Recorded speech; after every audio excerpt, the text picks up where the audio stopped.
السلام عليكم ورحمة الله تعالى وبركاته. نحييكم تحية طيبة وكنرحب بكم في حلقة جديدة ومباشرة من برنامج بقلب مفتوح مع اسماعيل من راديو أصوات.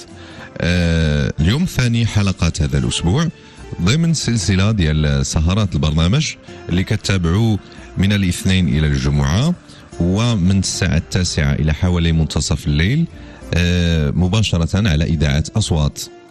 كنتمنى أنكم تكونوا في أحوال طيبة وبخير وعلى خير، تكونوا قضيتوا اليوم ديالكم بشكل هادئ ومزيان في حياتكم الشخصية، في حياتكم العملية، وكذلك في التقضيض العطل ديالكم. نحيي في بداية كل حلقة وكيف ديما الأوفياء ديال البرنامج بقلب مفتوح اللي دائما راهم في الموعد، كنشكرهم على المحبة والوفاء. كنحيو مغاربة العالم وكنسلموا عليهم، وكنسلموا ايضا وكنحيو وكنرحبوا بالاصدقاء فانز بقلب مفتوح وبالمستمعين الجداد اللي يلاه التحقوا في الاستماع للبرنامج، ومرحبا بهم ضمن دائرة مستمعي بقلب مفتوح. ايضا كيسلم عليكم سيف الدين بلغيتي في غرفة الاخراج، وكذا في تواصل هاتفي معكم على الخط الساخن لاصوات 0522 77 24 24. عندك تقول بقيتي بوحدك، كاين اللي يسمعك ويفهمك. السلام عليكم من جديد. نكملوا في الموضوع ديال الأخت ربيعة والابن ديالها، وكذلك مع توضيحات والرد ديال السيدة فوزية. السلام عليكم أخت فوزية. وعليكم السلام خويا، اش اخبارك؟ بخير؟ مرحبا، كل شيء بخير، ربي يخليك. الحمد لله الحمد لله. فوزية، بغيت نكملوا معك الكلام ديال البارح باش نمشيو معك حتى النقطة النهاية في السرد. فهمنا بانه الدري قلتي دخل في الخط ديال الخطوبة اللي كانت، بانه تيدير شي حوايج وانت تسالتي على هذه القضيه بصفته من تقولي بصفته شنو يشوف ليها اللي مزيان واللي ما مزيانش. وصلنا معك البارح لواحد الموقف اللي كان فيه شويه د الخلعه، فاش الاخت ديالك كانت خرجت ومشيتوا تتقلبوا وقلتي بانه هو نكر، فاش تلاقيتوا به نكر. نكر. نعم تفضلي فوزيه. واخا، المهم ربما الخلاصه ديال القصه راه واضحه وكاينه عندكم. الرد ديالي غادي يكون رد على واحد التساؤل اللي طرحته بحكم انكم انتم واحد الطرف اللي كتحاولوا تدخلوا بخيط ابيض. نعم. كما قال لي الاخ معكم البارح اننا تصنفنا لواحد الطرف وما يمكنش اننا نحكموا بدون ما نتصنتوا للطرف الاخر. صحيح. دونك انا هي الطرف الاخر. نعم. وطرحت واحد التساؤل اللي ممكن يطرحوه جميع المستمعين اللي متابعين البرنامج. شنو اللي غيخلي هذه العائله ترفض واحد الزواج اللي شي حاجه سنه الحياه. صحيح. هذا هو التساؤل اللي طرحته، وهذا هو اللي غادي نحاول نختصر ونعطيكم علاش حنا هذا الزواج هذا ما موافقينش عليه، ما راضيينش به وما موافقينش عليه. عندنا دوافع اللي ممكن اي واحد في بلاصتنا يقدر يدير هذا التصرف، او لا بل والاكثر يقدر يدير متابعات اكثر من الرفض ديال الزواج. يعني ممكن يدير متابعات قانونيه.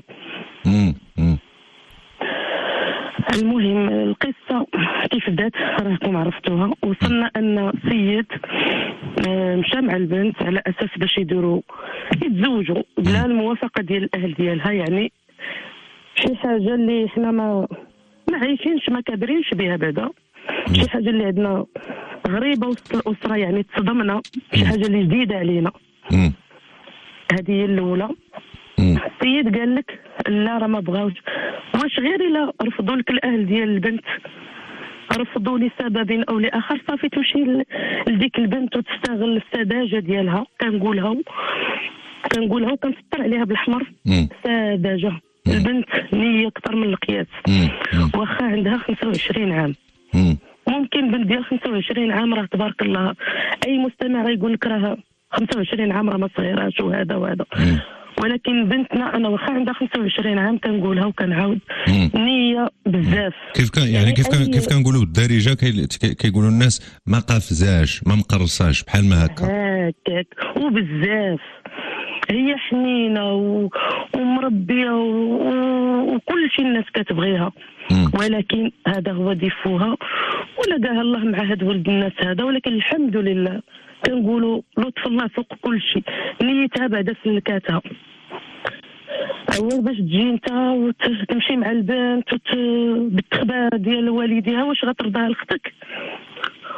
فاش عرفنا احنا من حسن الحظ ان كاين الناس اللي عرفوها بالصدفه، وبحالاش هاد البنت جات بلا والديها بلا اهلها، وداك الشيء علمونا.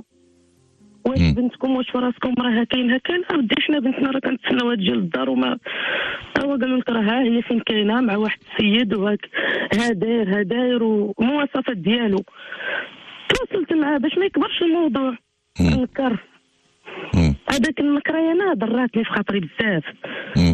نكرتي كنطلبك فلان، راه التصرف اللي درتو راه ماشي غير مسؤول، راه العواقب ديالته راه ما غاديش تكون يعني ماشي اخلاقي هادشي ماشي ديال اخلاقي هكاك. واش حنا كنعرفوا الزواج المغربي تزاوج مصاهره ما بين العائلتين، وكيباركوا هذا الزواج وكيعاونوكم، وهذا انت باغي دير واحد الزواج ماشي هو هذاك من البدايه ديالو.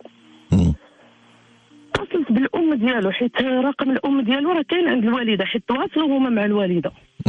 في الاول فاش قالت لهم اودي لا راه مخطوبه وهذا، خديت الرقم الوالده ديالو، قلت لها خالتي هذا واش بخبارك ولدك اش دار؟ قالت لي اش دار؟ قلت لها واش بخبارك راه اش دار مع البنت اش دار، على اساس باش هي زعما ولدها الا ما في خبارها زعما تتصل به تقول له نهيت. انا لقيت انا في الام في خبارها حتى هي تقول لي وراه البنت ماشي صغيره. هو هادشي اللي غتقولي لي يا خالتي. يعني ربيعه موافقه على داك الشيء اللي داير، متفقه مع ولدها. وفاش في الاخر كنلقاو حتى نجيك دابا انا جايك في السياق. المهم هذا كنهضروا ليه والو ناكر.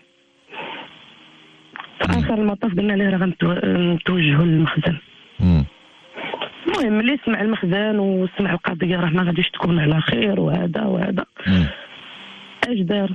مشى صيفط البنت قال لها هو حقا سيري دابا رجعي لداركم، حيت تدخل الاخ ديالي. هو تصور انت يا راجل مع راجل ويدير لك اختك هكا. الاخ ديالي راه صافي وصلته الخبر، حيت وصل دار الحيط.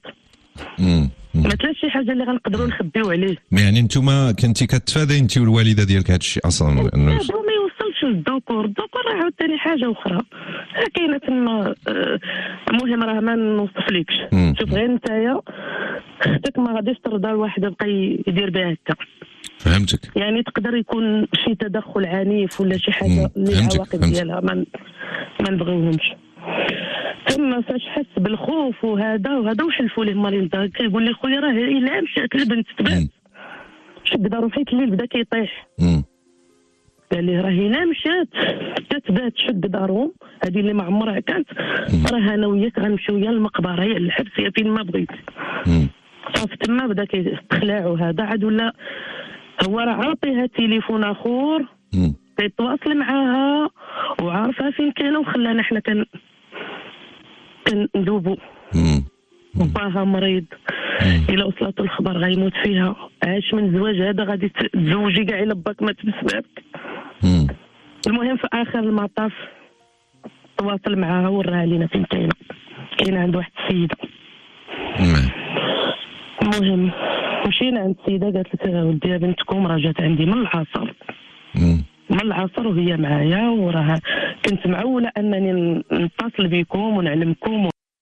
وكيفاش تعاملتوا معها فاش لقيتوها عند السيده؟ يعني غوتوا ولا بردتوا ولا شنو؟ غادي نقول لك البارح السيده ربيعه قالت واحد الهضره وتقليدها عليها كانت الاخت معايا دابا غندوزها لك. قالت سلخوها وعصاوها تقليد ما نسمح ليها، تقليد عليها. واحد القضيه فوزيه ان الله. بالنسبه لربيعه وانا قلت لها هذا الكلام، هي فقط سمعت، هي كتعاود داك الشيء اللي سمعت، وقال لك ليس من راى كمن سمع. هكاك يعني دابا انا غنشهد شهاده من راى. اي دابا فوزيه غير ان الله نعم. الحمد لله والشكر لله ان الله عطى لنا واحد الصبر في ديك اللحظه بعدا، الحمد لله، وواحد العقلانيه مم. اللي الحمد لله كنشكروا ان دازت الامور بخير، ان بحال الا تعاطفنا حنا مع الاخت ديالنا. فاش لقيناها في واحد الحاله تقول انت بالخوف دايره بحال شي ميت جبدتيه من القبر، بالخلعه صفرها السيده كترعد بالخلعه، حنا ولينا متعاطفين معاها. يعني الاخت ديالك التربيه ديالها والمحيط فاش كبرت وهذا ما عمرها طاحت في شي حوايج بحال ما هكا او لا دارت شي تصرفات بحال ما هذاك الشيء علاش هي مصدومه. جاتنا شي حاجه غريبه ديرها، جانا شي حاجه غريبه على الاسره ديالنا. المهم كان معنا نيت حتى هو ديك الساعه فاش مشينا عندها وفاش جبناها، انا اللي دخلت عند السيده وقلت لها جزاك الله خيرا، وكتوصي حتى هي مسكينه كتقول لك عار الله راه فلانته راه ماشي ديال هذا الشيء، حيت هي بحكم انها كتعرفها راه ماشي ديال هذا الشيء، غير شوفوا شنو عندها ما عرفت هذا وهذا. هذيك راه اختي، هذيك راه اللي ضرها يضرني انا. شديناها ما كاين لا عصا لا حتى شي حاجه، وهذه نتحمل فيها مسؤوليه ونحلف عليها. نحلف بان اليد ما تحطاتش على اختي، وكنحمد الله ونشكره ان الله عطى ديك السكينه وديك العقلانيه في ديك اللحظه. ما حضرش الشيطان، ما حضرش ساعة الغضب. الحمد لله الحمد لله. حيت كانوا ناس، كان الزوج ديالي، كان الاخ ما حضرش في ديك اللحظه. الاخ حاولنا ومع العلم فوزيه، مع العلم انه اسره اخرى او في موضع اخر يقدر توقع واحد المشكله كبيره. كاين اللي ما غاديش يتماك الاعصاب ديالو، راه كانت روينه غتموت. الاخ ديالي راه كترمي عليه امي العار، عرب ولدي مات، خايفه على ولدها. بصح يمشي وحده غادي تشرد، واحد يقدر يمشي للحبس، اش غادي صافي ولات الاخ ديالنا كنبعدوه، والحمد لله الاخ الاخر ما كانش حاضر، كان مسافر. يعني احنا اطراف اللي دخلوا بردوا. هزينا اختي من عند الناس، كان نيت حتى هو معنا، قال لها عطيني داك التليفون، يعني كان عطاه واحد التليفون صغير عطاتو ليه وبقى كيهضر. انا كنستغرب، عافاكم ما تضربوهاش، راه غتلاحظ حتى من الكلام ديالو انه هو خايف عليها اكثر منا حنايا. راه بنتنا هذيك ودمنا هذاك صافي. وكان معنا في هذيك اللحظه الاخ ديالو الصغير، حيت جا الاخ ديالو الصغير فاش كان داك المشكل داك النهار جا مازال. وللاشاره حتى الاخ ديالو الصغير واحد الدري نقي بعقله احسن منه، كتحس بانه شارب عقله. حتى هو هضرنا معاه فاش كنا كنقول ليه قول لخوك يوري لنا فين السيده، راه هاد الطريق فاش غادي راه ما غاديش يوصلنا والو. كان كيهضر معاه وكيقول لها ودي راه الزواج ماشي، المهم كيعقلوا. دينا البنت مشينا عندي لداري، ما مشاوش للدار، بغيتهم يكونوا عندي باش تحاول تضفي، راه صعيب الموقف. يعني باش حتى خويا جا وتدخل غيكون عندي انا في الدار، ويكون الزوج ديالي، ويكون تكون الام باش نسيطروا على. يعني اختي ما بغيتهاش نخليها معاهم.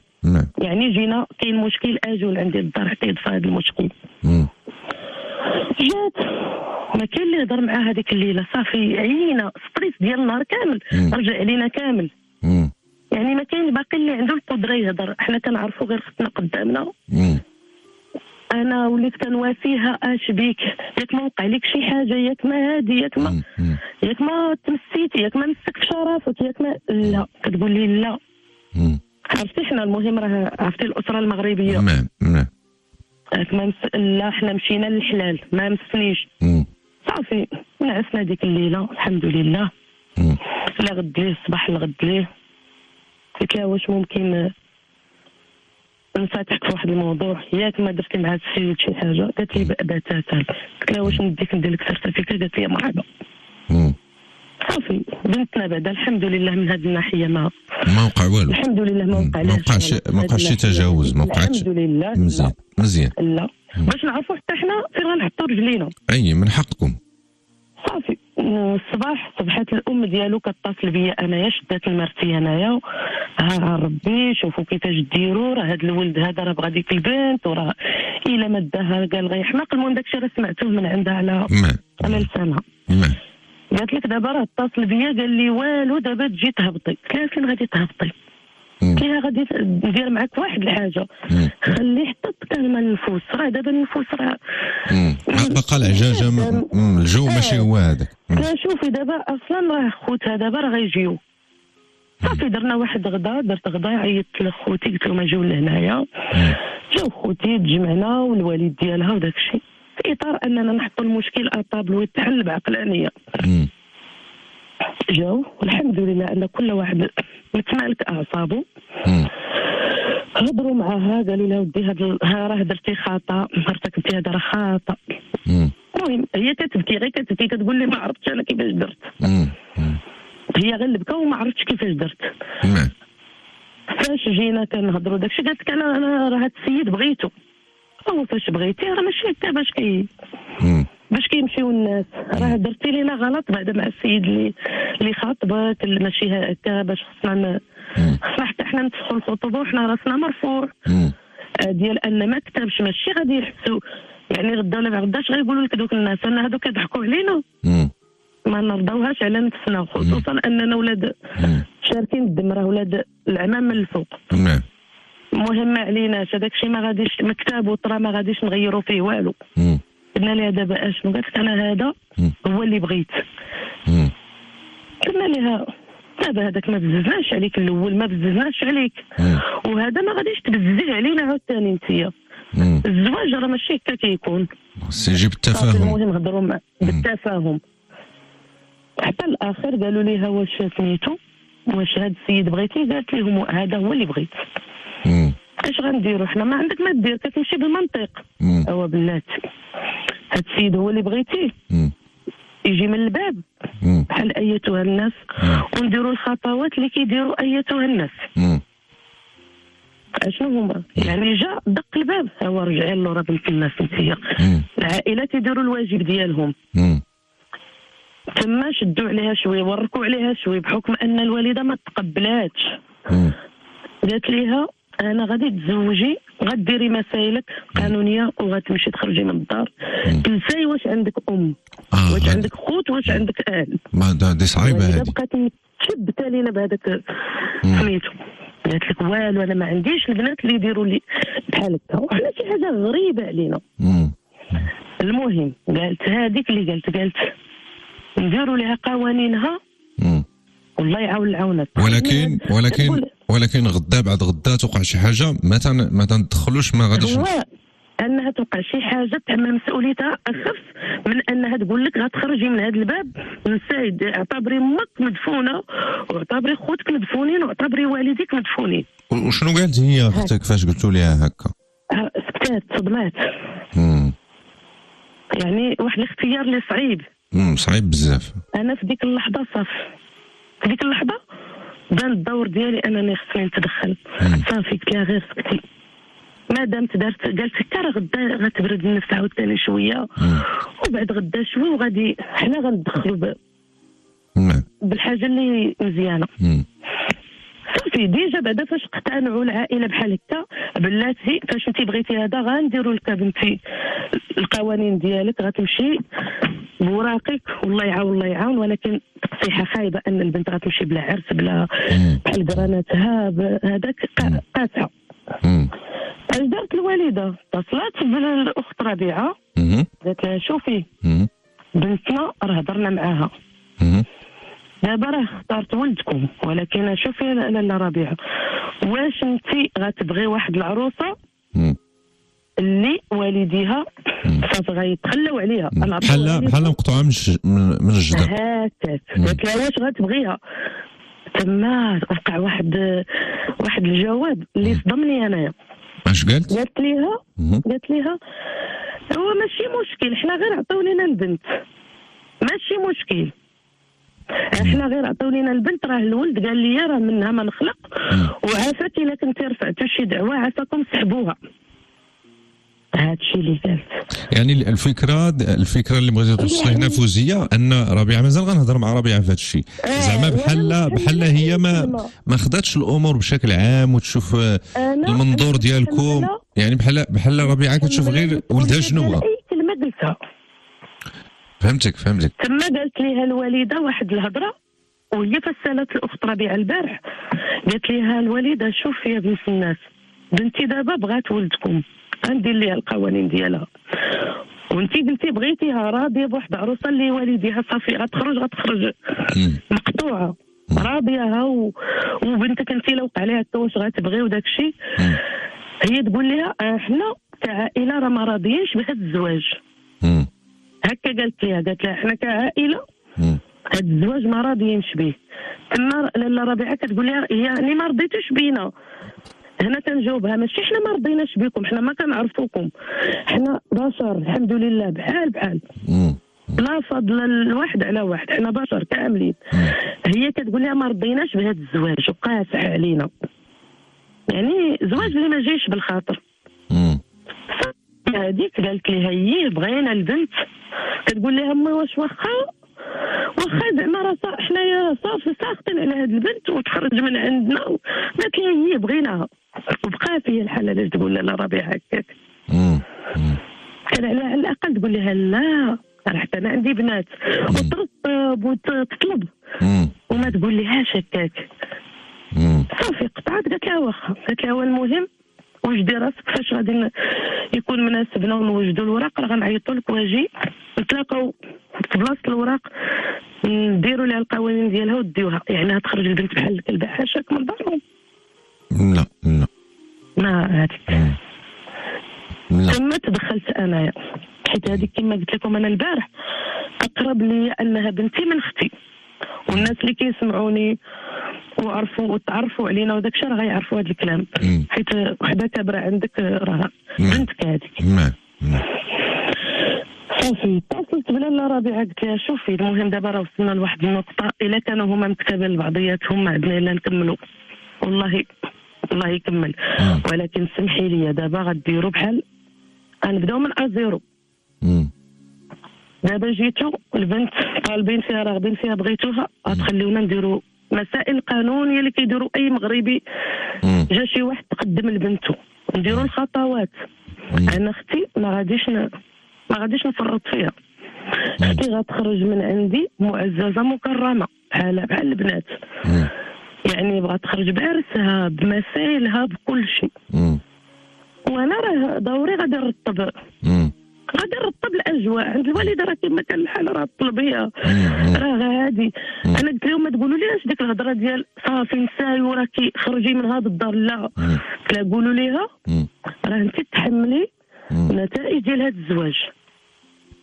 صافي ينجح داك الشيء اللي بغينا، راكي بنتنا، ما نجحش راكي بنتنا، ما عندنا لين عليك ولا عندك لين علينا. هادشي انا اللي بغيتهم يوصلوا لي، وهادشي راه مع الوقت راه غادي يكون راه سبحان اللي ما راه غادي تسامح. راه الام هذيك ملي بغيت نبدا الخطوه الاخرى اشنو هي فاش قلت لها ما تجيش، حيت قالت لك هي نجيو الصباح نديروا العقد، قلت لها لا، قلت لها الزواج الصباح ديروا العقد شكون نتوما باش عرفناكم، باش عرفنا هاد البنت فين غادي تمشي. هذا راه زواج، هذا ماشي بيع وشراء، يعني هذا واحد العلاقه خاص شويه د الوقت.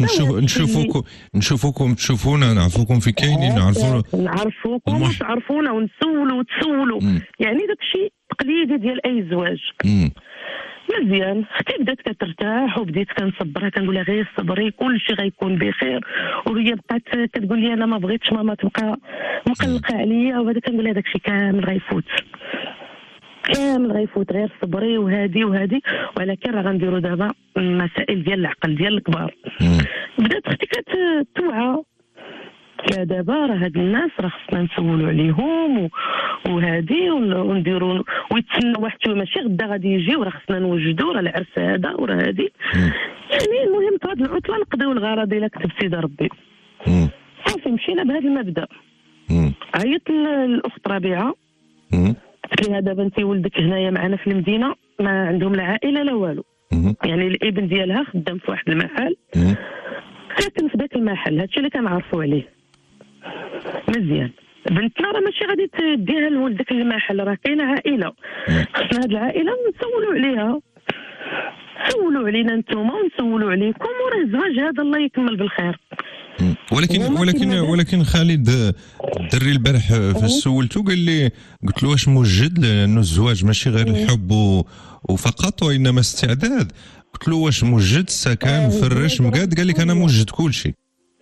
هاني جايك اخويا، راه هذا الشيء اللي جاي.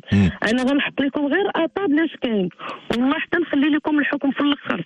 واخا كمل يا فوزي، ما حكمتو بسم الله. واخا كمل يا فوزي. المهم اتصلت بالاخت ربيعه، قلت لها المهم دابا عطي لينا فين ساكنين نتوما، حيت قالوا لينا في النواحي ديال ايمين تانوت. دابا غتعطي لي العنوان ديالكم بالضبط، ديال اللي بغى يجي سوال وهذا. والسؤال ما فيهش عيب، راه ماشي حنا راه غنسولوا بالتخبيع ولا هذاك سنه. هذاك هو اللي كنعرفوا حنا في الزواج، كتسول على بنادم ويسول عليك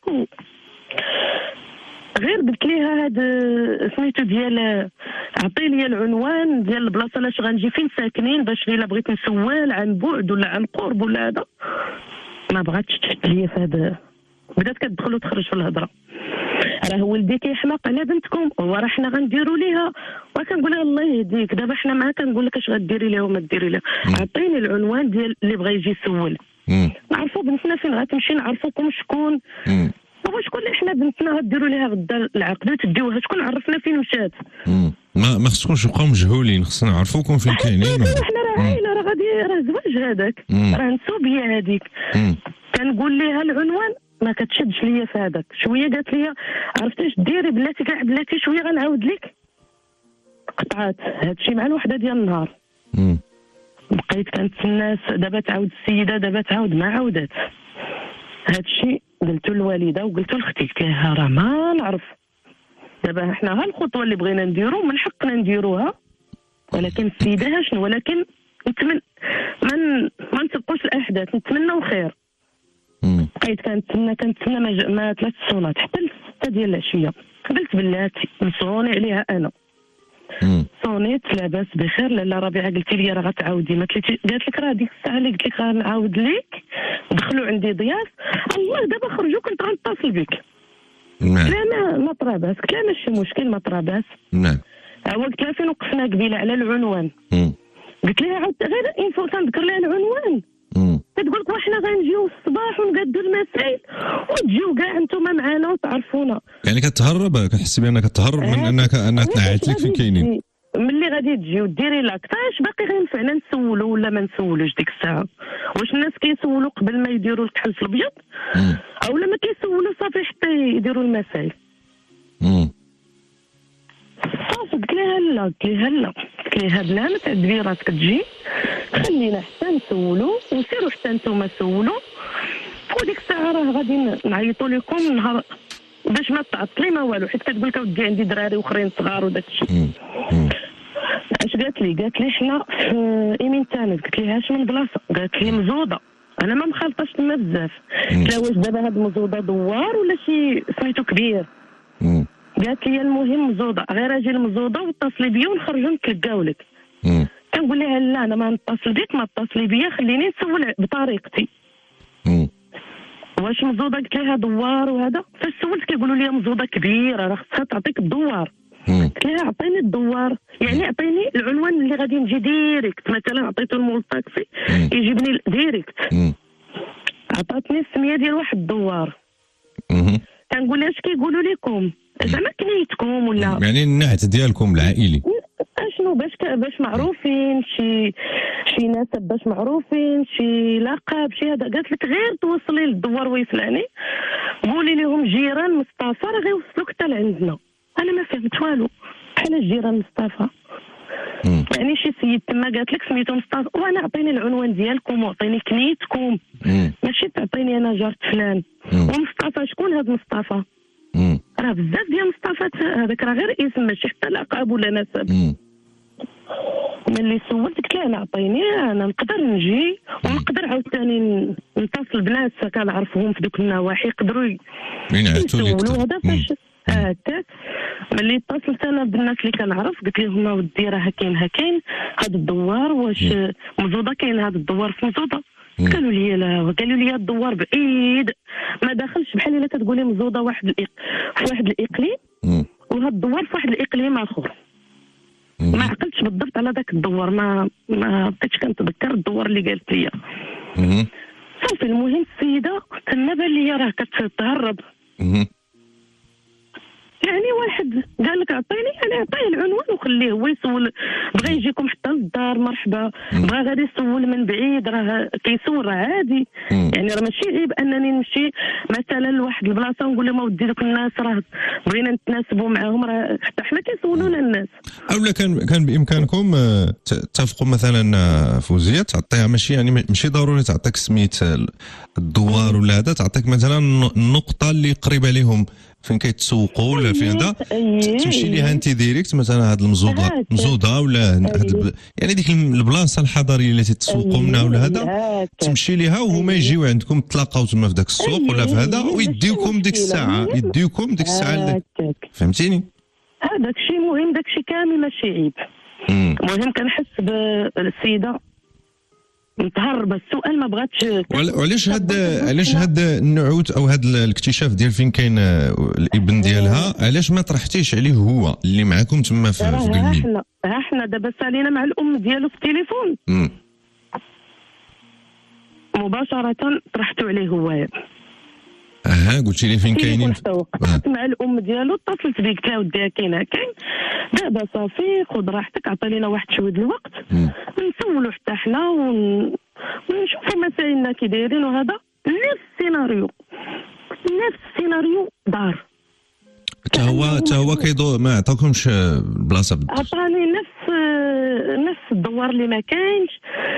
قلت ليه واش كيقولوا لكم؟ كيقول لي كنقول ليه كنيتكم، وعطاني واحد الكنيه اللي ما كايناش، من بعد اكتشفنا ان ما كايناش. صافي المهم بان لي نفس السيناريو اللي كيدور ما بينه وبين الوالده ديالو، نفس التصرف اللي تصرفت معايا، اللي تصرفت هو ديك ديال الدخول والخروج في الهضره، وديك ديال انا غتجي الوالده دابا الصباح ونديروا المسائل ديالنا ونمشيو كاع مجموعين ومرحبا بكم وناكلوا الشوا وهذه شوا بغيت انا داك الشيء. يعني المهم كاين واحد التمويه على واحد الهدف حنايا عندنا، ما بغاش داك الهدف يتحقق في البلاصه. راه هادشي كتسمع الوالده، يعني كتسمع في التليفون وكتسمع الاخت ديالي باش توعى شنو كاين، باش تما بدات كتوعى. يعني الاخت ديالك شافت سمعت على ودنها وشافت الامور كيفاش انت سمعت على ودنها. وشوف اختي حنا بغينا لك الخير، وحنا دابا فاش بغيتي هاد السيد ما نكملوا لك غير بما ان القلب بغاه، ما عندنا ما نديرو. ولكن شوفي شنو هذا، بدات كتوعى. قطعت مع السيد ديك الساعه، قالت لي الوالده ديني لعندو دابا المحل، هادشي ديال الدراري الصغار.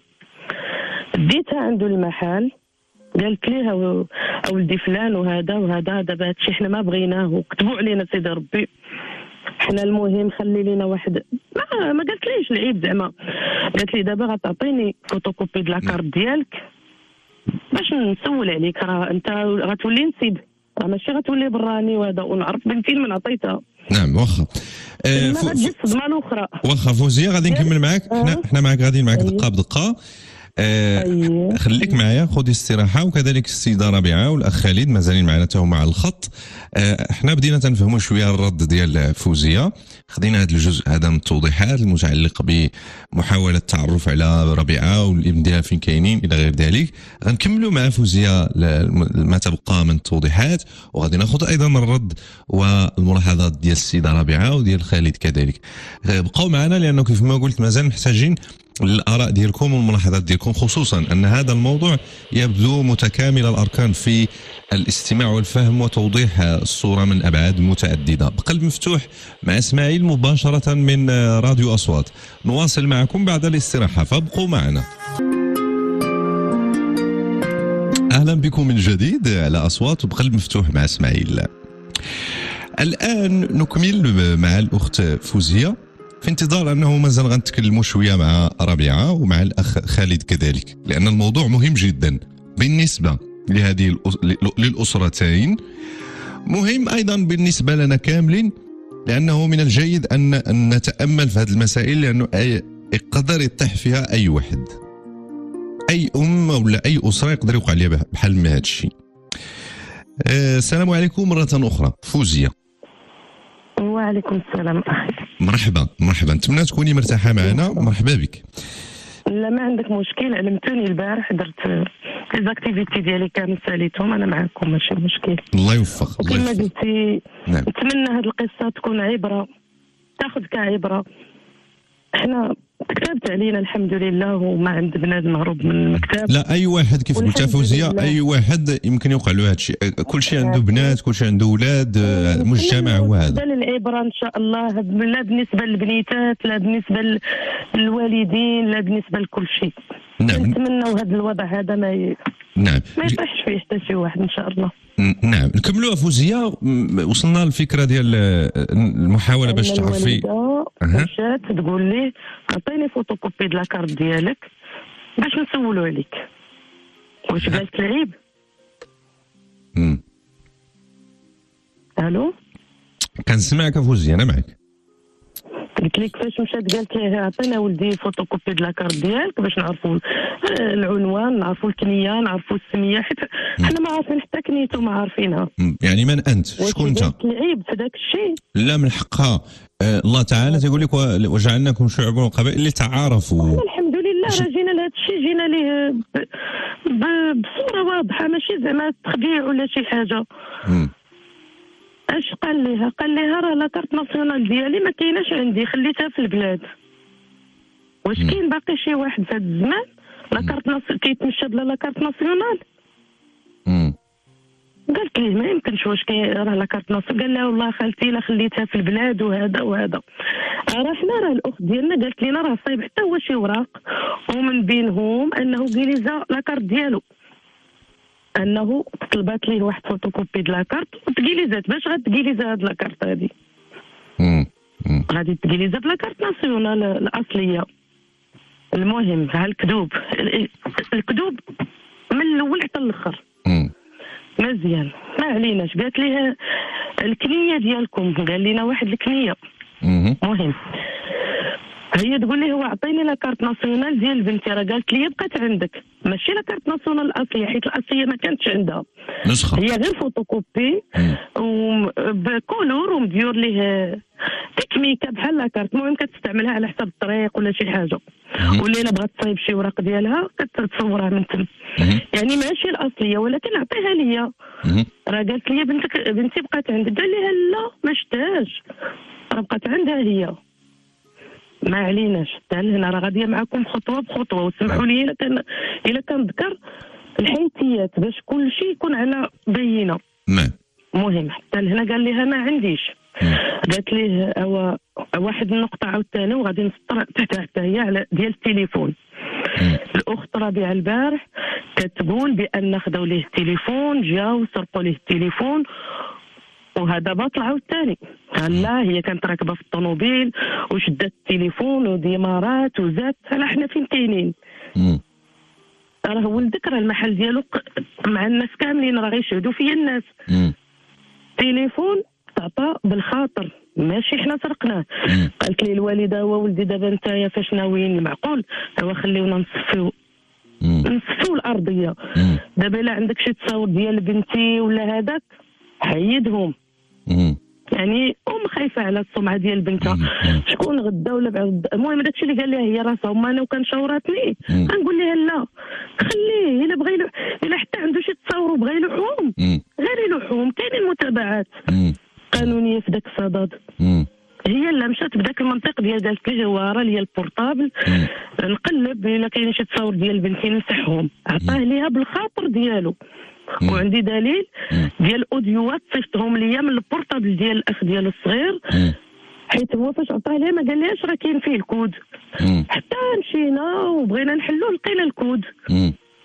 اتصل بينا قال لنا راه البورطابل حدا راه فيه الكود. قلت ليه صيفط لي الكود، صوروا لي وصيفطوا كود غير شيمه صيفط لي الشيمه، وهذا الشيء راه عندي في البورطابل. علاه اللي تسرق ليه البورطابل غادي يبقى يشاطي معاك؟ اللي تسرق ليه البورطابل غيمشي للداري. علاش هاد السيد ما مشاش ديكلارا فاش تسرق ليه البورطابل. وعندي اوديوات ديالو كيهضر فيهم كيقول لها خالتي راه ما عنديش، راه جيبيه ليا باش نحلوا لك، حيت الشيمه اللي كيعطي لينا ماشي شي شيمه غير غلطه، جيبيه ليا راه ضروري خصني انا ندير الشيمه وهادي، وراه عندي حتى البيسي فيه لي دوني فيه تصاوري الا بغيتي حتى هوايا غير دي حتى تقلبي على خاطرك، هادشي عندي راه باقي محتفظه به. الا قالوا ان البورطابل تسرق لولدهم يدعيوه يمشي لعند القانون. يعني البورطابل عطاه بخاطرو، ملي ما بغاوش يعطي الشيمه الوالده قالت خلي لي البورطابل حتى نشوف. تما دخلت قلت لها شوفي حنا دابا علاش غنبقاو نديروا هاد المسائل، سيري ديري القانون، سيري ديري القانون باش تحمي بنتك. صافي تما ما بغاش سميتو، عنده بيسي السيد ودار لي الفيديو، دار لي فيديو البيسي عامر بلي دوني وبهذا ماشي مشكله. المهم احنا مشينا مننا من هذه النقطه. نعم. يعني ما بغيتوش تعطيو لينا راس الخيط. اشنو كيقول لك؟ وفي هذه اللحظات كامل التليفون ما كيتقطعش، ديال الام ديالو كتصل بيا، عافاك جمعوهم، عافاك كملوا ليهم، عافاك هادي عافاك هادي. قلت لها خالتي حنا دابا ولينا كنهضروا على الزواج. الزواج راه عطي لينا وقتنا وعطي لنا، قلت ما باغيش تعطي لينا حتى العنوان. وكتانسيستي على ديك انا نجي غدا راه جامعه باليزتي ونطرقوا تيزنيت ونشريو لبنت الخاتم ونشريو ليها الحوايج. هو مشى شد الدار كراها، كرا شي دار على حسب اللي قال هو. قالت لك وراه هو كرا الدار وراه غادي نديروا داك الشيء، وديك الساعه راه غتطلعوا معنا مرحبا بكم وهذا. بقات مانسيستي على هذا البلان. صافي قلت لها الا كتهضري لي غير بهكا، الا بغيتي تجي عند ولدك مرحبا، ولكن باش تجي على حسابنا تقولي راه قلنا لك اجي وجيتي وما درنا معك والو ما تلوميناش. يعني الفكره هنا فوزيه انه رغم هذه المحاولات كامله، الفكره انه محاولات اللي درتي والام ديالك باش تعرفوا على هاد الناس ما وصلتش لواحد النتيجه، وبقيتوا كتكلموا مع واحد السيده مجهوله، واحد السيد مجهول ما عارفينش هناك واحد الحذر ما عرفتوش معاه، وما يمكنش تقولوا الناس مجهولين اجيو خطبوا، خصنا نعرفوكم هو الاول. هذه هي الفكره.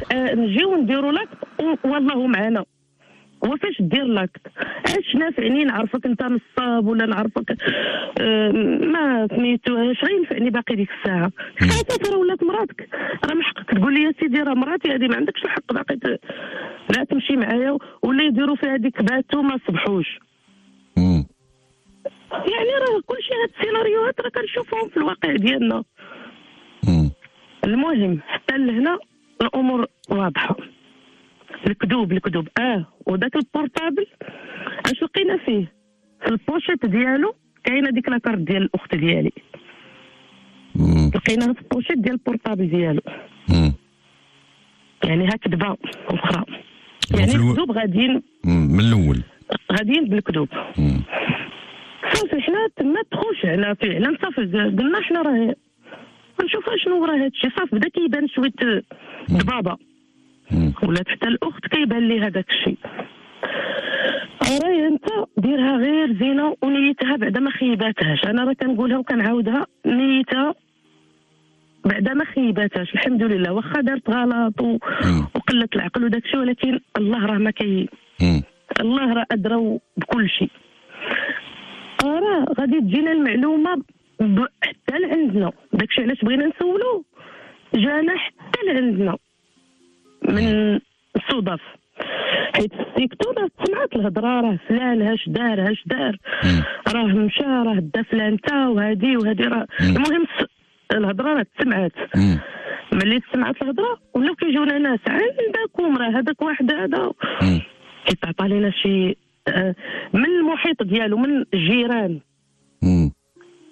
ولينا كنكتشفوا السمعه السيئه بعدا من كل شيء. يعني نقدر انا نقول لك المحيط ديالي راه فيه صديق وفيه عدو فيه هذا. يعني يقدر واحد يقول لك عليا زوينه، يقدر واحد يقول لك عليا يعني كاين اللي غايقول كلام صحيح كنصيحه، كاين اللي غايقول كلام مشيطين. انا ضروري غيخرج واحد يقول فيا خايب، ونقدر عاوتاني نكون خايبه وغيخرج في واحد يقول فيا زوينه. المهم ما عليناش، حنا كلشي السيكتور ولا كيقول لك اسيدي هذاك المهم كاينين، انا ما نعرف واش ندخل في هذا الموضوع ولا لا. المهم سمعه سيئه.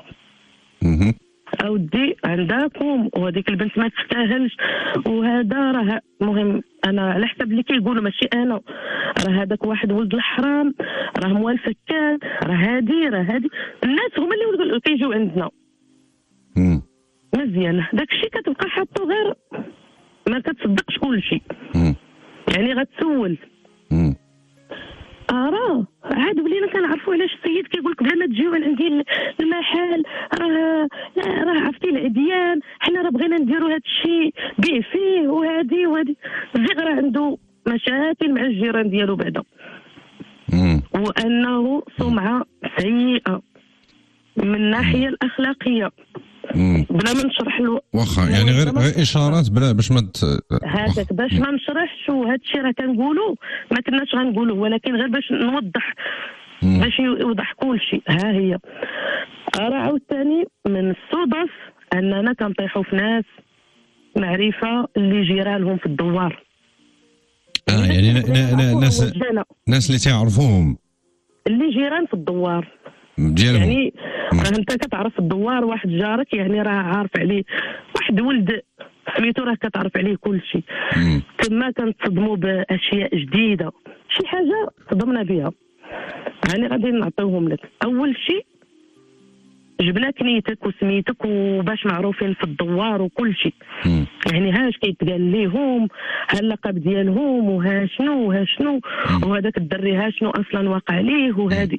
اول شيء العمر، هو كيقول رانا في عمري 25 عام قد بنتكم، هو في العمر ديالو 23 عام ياك، ماشي مشكله في العمر.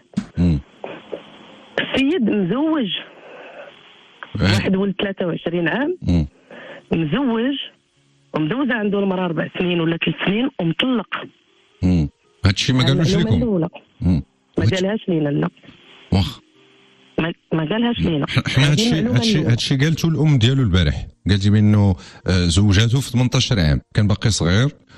هادشي ما تقالش لينا. قالت لكم ما تفاهمش مع مرته، ما تفاهموش وهذا وطلقوا. هذاك الشيء كيتقال. واش هذاك الشيء كيتقال ولا ما كيتقالش؟ ماشي عيب وحرام. الزواج ماشي حرام والطلاق عاوتاني ماشي حرام، كيتقال. ما قالوش لينا، هذه الاولى. الثانيه انه مدوز الحبس. مدوز الحبس على حسب اللي قالوا الناس. هادشي كامل راه اللي قالوا الناس، حنا ما مشيناش باقي نديروا شي بحث. بلا ما تقولي السبب حيت راه معنا في الخط. المهم عنده شي مخالفات وصافي. واخ صافي هكا يعني مدوز الحبس. المهم شي مشاكل اخرى كتعلق بالاخلاقيات في الاسر، في داخل الاسره الصغيره ديالهم. اخلاقيات نعطي غير واحد سميتو بسيط والباقي راه دبر راسو.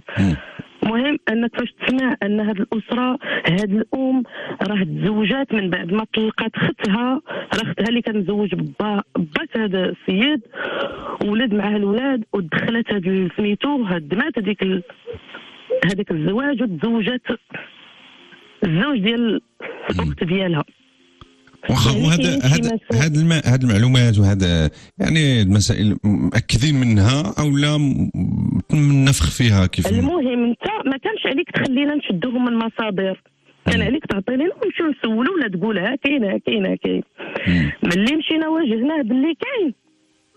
ولكن كاين اللي غايقول لك هنا واحد النقطه فوزيه، جاوبي على هذه النقطه. كاين اللي غادي باش ما تسماش واحد الاقصاء او لا، هذا كاين اللي كيسمعك دابا وغايقول لك على فوزيه، واش اللي دوز الحبس ما من حقوش يتزوج؟ واش اللي عنده شي مشكل في الدار ديال الام ولا خالو ولا هذا هو شنو ذنبو ما يتزوج؟ ثم علاش غادي نحكموا على الشباب ونقولوا لهم صافي درتوا هذه وهذه راه ما خصكمش؟ كاين الانسان اللي كيبغي فرصه، اللي يمكن له يتبدل، يمكن له يعني ما نقصوش الناس. يعني هذا الراي المضاد اللي يمكن يقولوا الناس. المهم ولكن هنا راه بغيت نتحفظ باش ما نجرحش سميتو، ولكن هنا غنشير للمسائل اللي هو فاش واجهناه بهم عاد بدا كيعترف. لا انا راه كنكذب، كذبت، خفت حيت خفتكم تعرفوا هادشي وما تعطونيش البنت. خاف من الرفض يعني خاف من الرفض. لا لا ماشي بحال هكا كيبداو الناس. ايوا حنا كاع عطيناك البنت ومن بعد اكتشفنا شي مشاكل وشي هذا. هو كاع الانسان معرض للخطا. سؤال اخر، سؤال فوزيه. دابا هنا تندويو عليكم انتم، لاحظي بان الموضوع عليكم انتم وانت والام ديالك وهذا شيء جيد ومهم. بالموازاه مع هذا الشيء، الاخت ديالك اللي هي معنيه بالموضوع، اللي هي معنيه بهذه الخطه ديال الزواج، هي في بالها هذا الشيء، في راسها هذا الشيء، او لا حتى هي كتكتشف بحالكم؟ فاش قلنا لها كاين راه هي هضرات معاه حيت هو اتصل تما قلت لي صافي دابا غادي دير واحد القضيه نفع علينا شي حاجه سميتها الزواج، صافي راه ولد الناس الله يعرض لك الصحه والسلامه. شكون قال هذا الكلام؟ حيت شنو احنا قلناها كعائله ديالها، ولكن هي دوزوها ليا، هي دوزناها ليه في التليفون. قالك دوزوها ليا، بغيت نهضر معاها هي، دوزناها ليه في التليفون، هضرات معاها، قالت لي داكشي اللي عندها، قالت لي هادشي كامل انت غشمتيني فيه، هادشي كامل ما قلتيش ليا، حتى جبنا ليه الخبر. قالت لي صافي انا هادشي كامل فاش عرفتو راه ما تليتش مرتاحه في هادشي كامل. ولو انها كانت بغات تدوي معكم راه انا اقترحت عليها باش انها قلت لها راه كاين راه غيتواصلوا معايا صحاب الراديو الا بغيتي تدوي. قالت لي ما قدرتش. صافي ماشي مشكل، خليها على راحتها. انا حابه لو كانت جات وتدوي بفمها باش تقطع هذا سميتو، باش هي تبين مسائل، تبين واش تضربات، تبين واش باقي بغات هاد السيد. هي راه قالت لي بفم وقالت لي صافي نسى عليك هذا الموضوع، اش بغى مازال هاد السيد. وهنا غادي نوضح واحد المسألة باش ما تبقاش عتاب عليا. هو كما قلتي لان الانسان يتزوج ويطلق ماشي عيب، كاينين ظروف صحيح. ان الانسان يتشد يدوز الحبس ماشي عيب حتى هوايا. كاين اللي يمكن يدخل الحبس بغلط بخطا بغلط فعلا. شحال من واحد محكومه هو بريء، هادشي كان ماشي مشكل. ولكن هنا فاش قلت لك ما بغيتش ندخل الحيثيات، ولكن لا بأس أنني نقولهم شوية أنه دخل الحبس كاينين مسائل أخلاقية. واخا فهمتك. مسائل أخلاقية فهمتك، يعني مسائل أخلاقية. ودابا أنك أنت السيد باغي تتزوج وهذا كل شيء كيشهد عليك أنك داير في المحل ديالك واكر ديال واخا أنا اللي كيبغي يتزوج ما ومن غير هذه الملاحظات نقولوا كاع الزواج يقدر الانسان يجي وعنده اسره وعائله وما دخلش الحبس وما عندوش مشاكل اخلاقيه وهذا، وغيتلقى الرفض عادي. يعني هاد المسائل ماشي ممكن يعني الرفض والقبول في الزواج جاري به العمل، وماشي ضروري نشرطوا نقولوا راه اللي ما دخلش الحبس واللي هذا واللي هذا راه يقدر ما كاينش تفاهم، ما غنتفاهموش. ما كاين واحد غيكون دخل الحبس وغيكون اخلاقا احسن من واحد ما دخلش الحبس، ماشي مشكله هذه كنعرفوها. ولكن انت باش تكذب في هذا الشيء كامل واحد السمعه وعاد نرجعوا نربطوا كامل هذه المعلومات اللي عندنا بداك الرفض ديالك انك نعرفوا الاصل ونعرفوا هذا. فاش كتربطهم كتلقى ان راه بحال الا بغات تكون شي عمليه تناسب واحتيال هذا. عرفتي واحد فاش بغى يغمق عليك بديك الطريقه لا غدا غنجيو نديروا به فيه المسائل وهذا. عرفتي شنو كيبان لينا قدامنا؟ كيطيح عليك الشك، الانسان تيطيح عليه الشك. انت دابا بغيتي هاد البنت بوحدها، وحتى الام ديالك فاش قالوا ليها الاهل راه حنا هاد الزواج ما راضيينش عليه، قالت لهم لا انا البنت بغيتها ما عندي مشكل، زعما تقطع من شجره ما عندهاش مشكل، وما بغيتيناش نعرفوا فين وما هذا وهذا. راه كيبان ليا بحال شي نصب واحتيال ان جاب لك الله واحد السيده فيها واحد المواصفات اللي انت ربما تكون تباغيهم. واحد السيده نيه ظريفه ما غتهز الراس ما سميتو انت ذبحتيها اصلا غتجيبها من النهار الاول مذبوحه جناحها مهرتين. اذا هاد الام والتدخل ديال هاد الام هذا انا ماشي منطقي جاني انايا. شوف يقدر تفهميها فوزيه بواحد الام اللي كتسايس وكترعى رغبات الابن ديالها بعينها مغمضين لا غير. انا ما تقبلتهاش بديك الطريقه. والمهم الام راك عرفتي الام تيكون عندها واحد الابن ديالها عزيز عليها وتتبقى دير ليه خاطر بزاف وما تكونش واحد الصرامه هو كما هي كما هي وداك الولد ديالها بغات ليه تلبي ليه داكشي اللي بغا في خاطرو، كما راه الام ديال البنت حتى هي بحالها عندها راي ديالها وعندها حتى هي التقدير ديالها للمصلحه. هي هذيك ومن حقها تخاف عليها وتبغي لها مستقبل زوين. صحيح.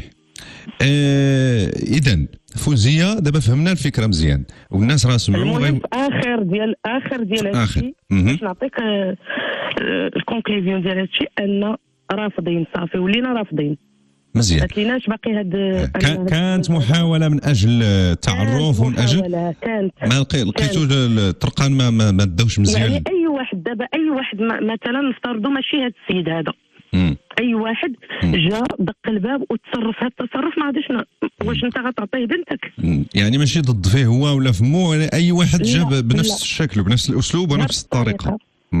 بالنسبه للاخت ديالك غادي يحسبها اختك ولا حسبها بنتك وشوف واش غتقدر تلوحها في واحد سميتو ما عارفش، حنا كنقولوا الزواج رمانه مغمضه. بالنسبه للاخت ديالك فوزيه حاليا في هذه الايامات واليوم ومقتنعه بهذه الفكره ديال الرفض وبدات كتخرج شيئا فشيئا من هذا او لا مازال مضروره؟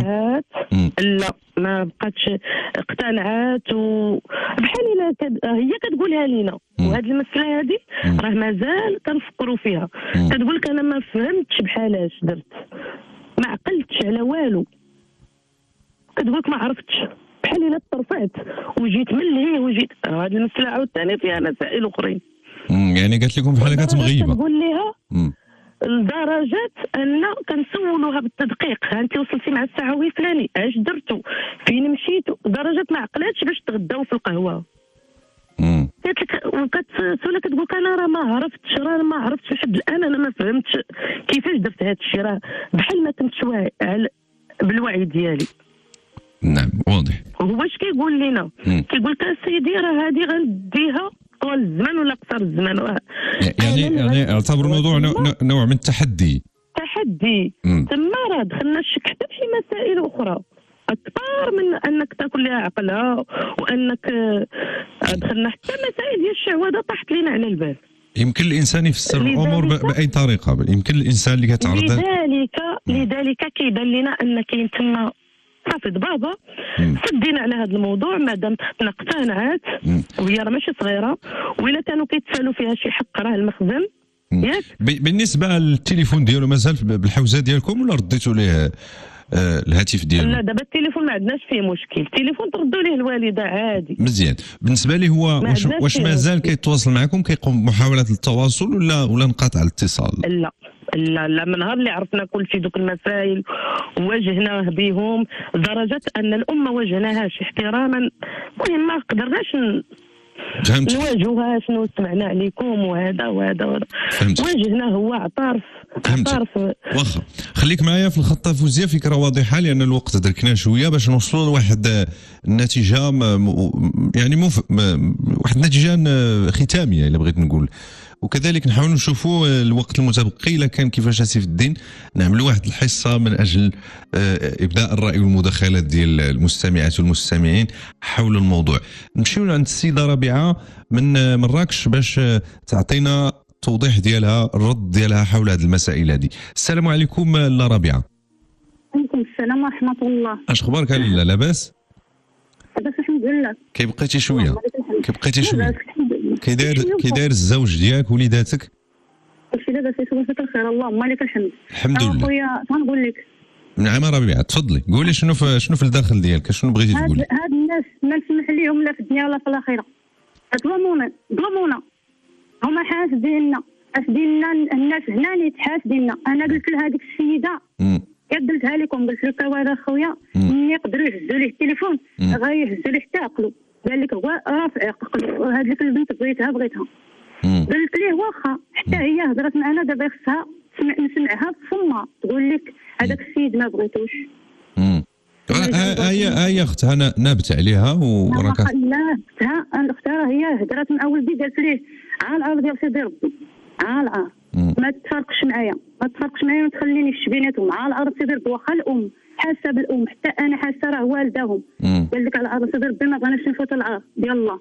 دابا نسمعها في فمها نسمع من فمها هي الله يعاونكم حتى انا نرتاح. في الدنيا هانيه عطا الله البنات عطا الله بنات الناس. اما حنا الناس هنا بركا قلتها لك البارح قلت لك هنا ما تيحملوناش الناس. كاين غير دوك اللي ما تيحملوش دوك اللي هو امر تما كاين اللي محال وضرب بجهدو وتعطيهم تيشريو من عندهم هذاك الشيء ديال الطين وتعطيهم الفلوس زايدين لا ما تيدير معاهم الحساب وحزين. واه فين لقى هذا الشيء هذا فين؟ اما داك الشيء ديال الجواده ولا داك الشيء اللي يوريه لينا لا هنا يوريه لينا. اما البنت هي بغاتو وبغاها دابا نسمعها من فمها نسمع من فمها هي كاع في براد الظلامات تقول لك الله يعاون هذاك السيد ما بغيتوش يرتاح لي قلبي حتى انا بقات في غير ديك البنت. اما انا عراس اش جايين موراهم كيفاش زعما ربيعه دوب وسحات ما قلت لك انا فاش داروا لي هكا فاش هزوا لي التليفون ما قدرتش نقول لهم انا فلان. اما انا قلت لها في المزوضه حنا تيقول لنا انا مزوضه هبطت من السبت مزوضه قلت لها جي السبت مزوضه غنتلاقى معاك غنطلع حتى للدار. علاش هربت عليها علاش غنهرب عليها؟ ومزوضه الله يعمرها دار كاع ديك المنطقه هنا الله يجزيك بخير. هنا ماشي حنا نقولوا نستغلوا هذه البنت ونقولوا بغينا نستغلوا هذيك البنت غنغبروها. فاش جات عندنا شدات الطاكسي وجات عندها قالت لي على عبد الله انا هذا وجرى تيجري حتى هو قال لهم اش غندير تيجري بغى يدير لها وريقاتها بالحلال ما بغاش يغدرها. علاش ما بغاش يغدرها؟ وكون هو ماشي ولد الفاميله ولد الاصل كون غدرها هذيك الساعه النهار كله معاه ما بغاش يدير فيها شي حاجه د العار. قال لك انا عزيزه عليا وعزيزه عليا عائلتها ما نضرهمش. داك الشيء اللي كاين.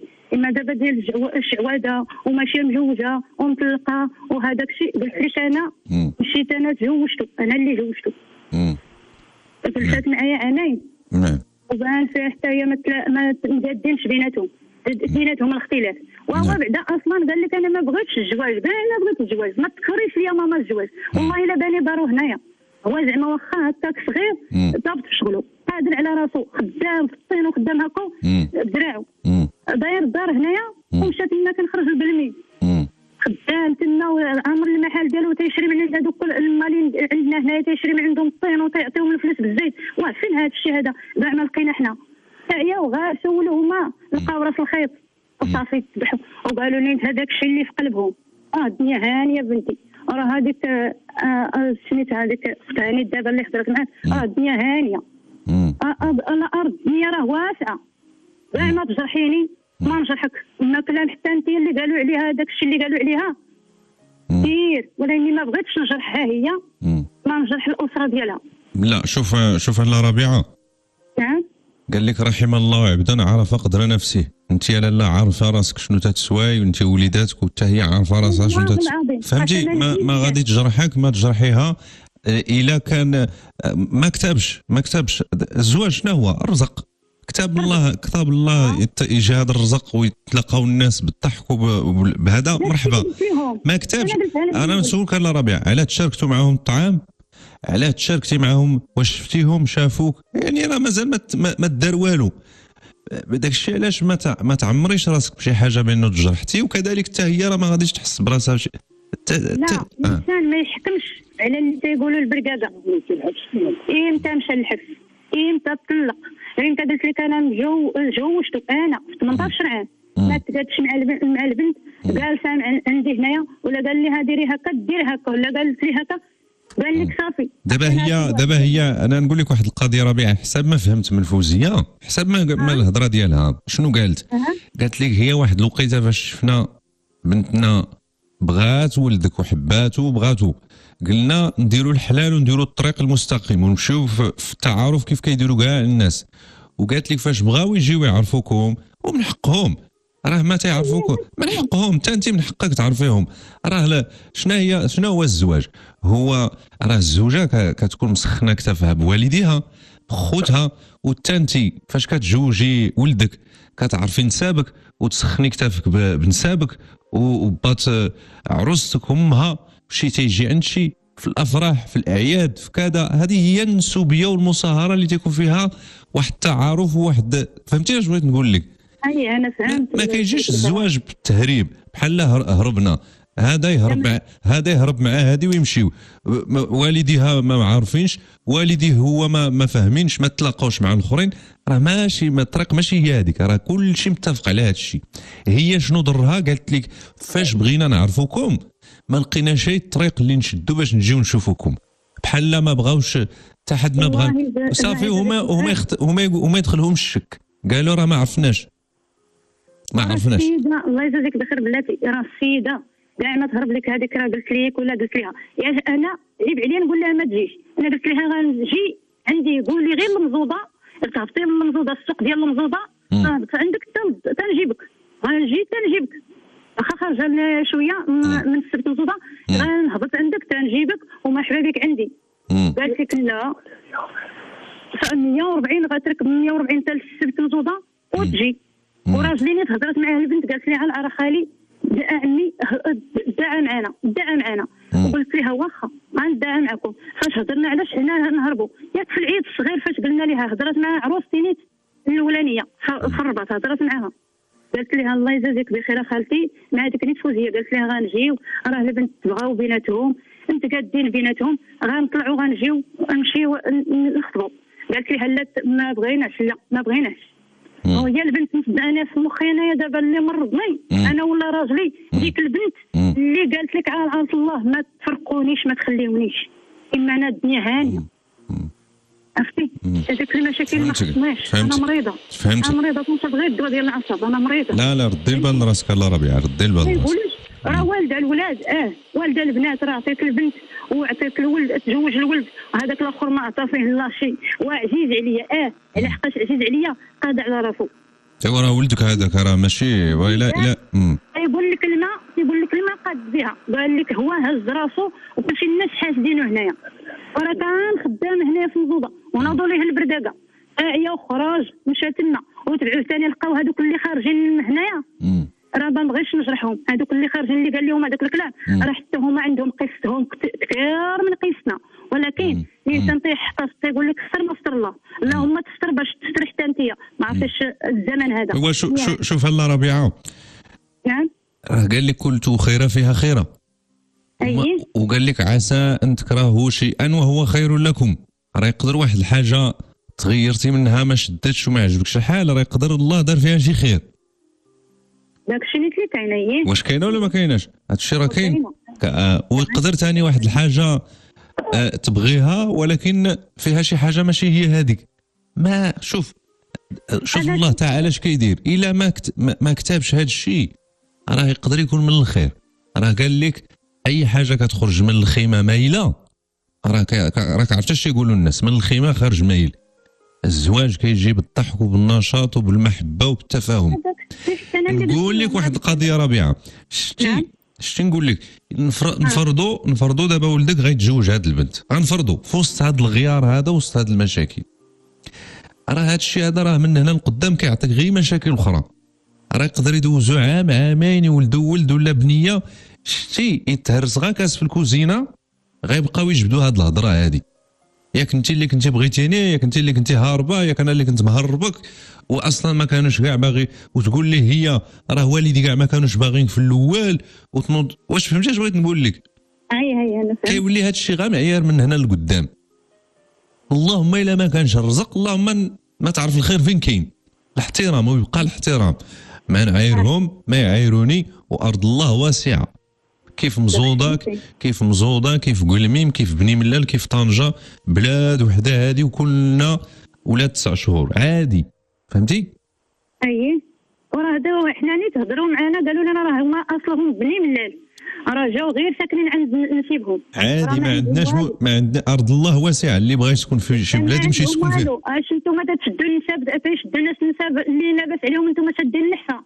هي هذيك البنت تدير غير المسمنات تتبيعهم في الزنقه، وداك الشيء قال لها ولدي هذاك الشيء كلشي انا لا وربيعه راه الناس ماشي ضروري النساب يكون لاباس عليهم، راه كاين اللي لاباس عليه وما عايش بخير.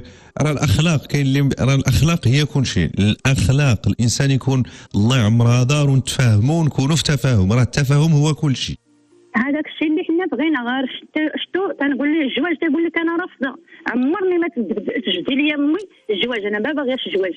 دابا شاف هذيك بنت الناس فين شافها غير هي تدير المسمنات، تيشري من عندها المسمنات، ديما حانيه راسها مسكينه ما تتهضرش، ديما تطيب لهم المسمنات وتيبيعهم واحد اخر ما عرفتش نسيبهم ولا شنو.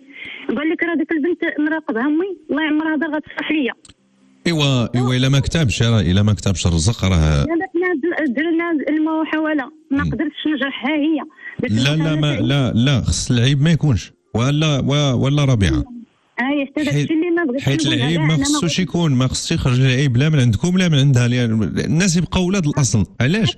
راه ما درتوش في الطاجين ما يتحرق. علاه درنا الطاجين درنا فيه شي حاجه باش نخرجوا للعيب. علاش غنخرجوا للعيب؟ لا حنا ما نعيبوش. راه قلتها ليها فاش قالت لي راه البنت بغاتكم، قلت لها لا راه قالت لك اش بالرضا ديالنا حنا. قلت لها هي بالرضا ديالكم، ولكن البنت انا غنهزها في راسي وعينيا بغات. دابا نقول لك واحد القضيه لا ربيعه. نعم. دابا حنا دوينا فوزيه راكي سمعتيها شنو قالت اختها؟ قالت لك ما بقاش عجبها الحال، ما بقاتش بغات. واش غنبزوا عليها نبزوا على ولدك؟ لا حنا ما بغيناش داك الشيء، ما بغينا ديال بزاف، ما خصناش. قلت لهم انا طلبتها في يديهم، قلتها لامها، هضرت مع امها في الاول. انا ندوي مع خالد مع ولدك حيت هو اللي معني بهذا الموضوع. خليك معايا ربيعه. المعني بالموضوع خالد، الشاب خالد في قلميم. سي خالد السلام عليكم. وعليكم السلام اخويا. كي داير لاباس عليك؟ الله يبارك فيك. الحمد لله. كي بقيتي شويه؟ الحمد لله. كي داير مع شي عمل مع شي خدمه؟ بخير الحمد لله. الله يوفقك، الله يسر الامور. الله يبارك فيك. الله يجيب لي فيها الخير. الله يسقم السعد يا ربي امين. ايوا اش غنقول لك، راك سمعتي فوزيه شنو قالت وفهمنا بانه حسب ما قالت فوزيه ان هاد البنت صافي حتى هي قنعت، ما بقاش عجبها الحال. اش بان لك؟ واش انت باقي غتشد في القضيه ولا قال لك اللي ما يجيبو خاطر ما يجيب؟ ما عرفتش كي تيقولوا الناس، راه ما كنعرفش نضرب الامثله. اش بان لك؟ اش نقول لك اسمعيني، انا ديك البنت اللي شدتني في هادشي كامل، وديك الهضره اللي قالت فوزيه واخا جرحتني شويه ولكن المسامح كاري. يمكن لك تدافع على راسك، يمكن لك الا بغيتي تقول شي رد ماشي مشكل باش تنفس على قلبك، ما عندناش مشكل. بغيتي تجاوب جاوب. القضيه ديال الحبس وديال الفوتوكوبي ديال لاكارت حيت كاين شي كلمات لا غلطه غلط، ولكن اش نقول لا اله الا الله. ديك ديال نعت ليها المزوده وقلت لها نمشي معك انايا، وانا قالت لي امها راه ذكريت بك ما بغيتش نعطيها الكنيه. فعلا ما بغيتش نعطيها الكنيه حيت الذكرى ديالها وكذا، ما بغيتش مشاكل وما بغيتش نخلي المسؤوليه انا نسد حال نمشي انا المشاكل. ماشي ندخل الحبس ولا نخلي هذا الشهاده هنا والكرا. نعم فهمتك. هذا ما كان. وقول لي يا خالد اش بان لك دابا؟ باش نقول لك انا باش ما تخليش. ونقول لك واحد خالد اخي، راه الوالده ديالك مشطوره عليك، الوالد ديالك مشطور عليك، وانت تبارك الله راك راجل وفي قلميم وخدام. خاص الانسان والراجل يخلي والديه مرتاحين. متفق معايا ولا لا؟ واش متفق معايا ولا لا؟ كاين متفق معك. ايوا خاصك تعطي شي حل وشي حاجه باش الوالده ديالك ترتاح، ما تبقاش مشوش عليك الوالده ديالك. واش نقول لك الحمد لله غير السيده انا بغيت نسمع فما تقولها لي. حيت انت دابا شوف، الا بقيتي كتقول للوالده ديالك راه منها نخلاق الا ما تزوجتهاش نحماق وهذا، كتبقى مشوشه وكتبقى تضرها في الخاطر ديالها وما تتنعش من جهتك. علاش ولدي، علاش ما بغاوش، شنو ناقصو، شنو ناقصنا، شنو خاصنا، شنو هذا، واش حنا كل واحد وظروفه في هذا الوقت.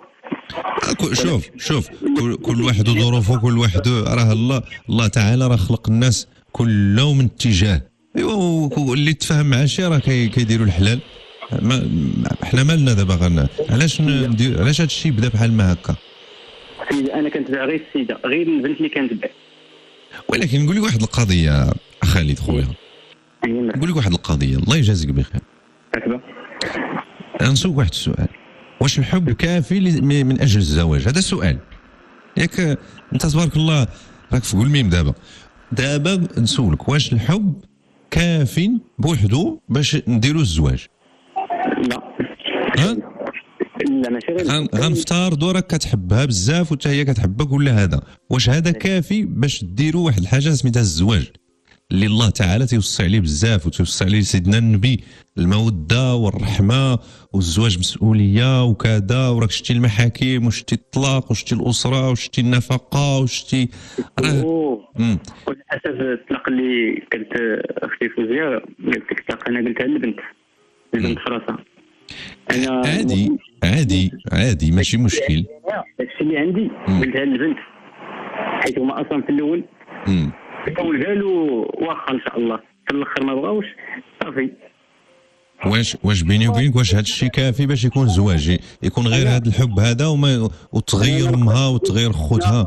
ما خايبه على الناس ويسال عليهم. انا بغيت غير البنت تقولها لي والله يسال عليها صافي. هذا الشيء اللي بغيت. شي حاجه اخرى انا حيت الناس دخلوا معايا بواحد الطريقه اللي بزاف. انا نعاود نسول فوزيه. خليك معايا خالد. الو فوزيه. الو خويا بخير. مرحبا. شوف هلا فوزيه، مرحبا. راكي سمعتي الحوار اللي تيدور بيني وبين ربيعه وبيني وبين خالد. هاد يعني سواء ربيعه او خالد خويا كلهم رغم هذا الشيء اللي قلتي وهذا تيقول لك اودي بغينا نسمعوا هذا الشيء من البنت، راه مادام البنت ما سمعنا منها والو الا وراه حنا بقى فينا الحال وبقات فينا هذه البنت.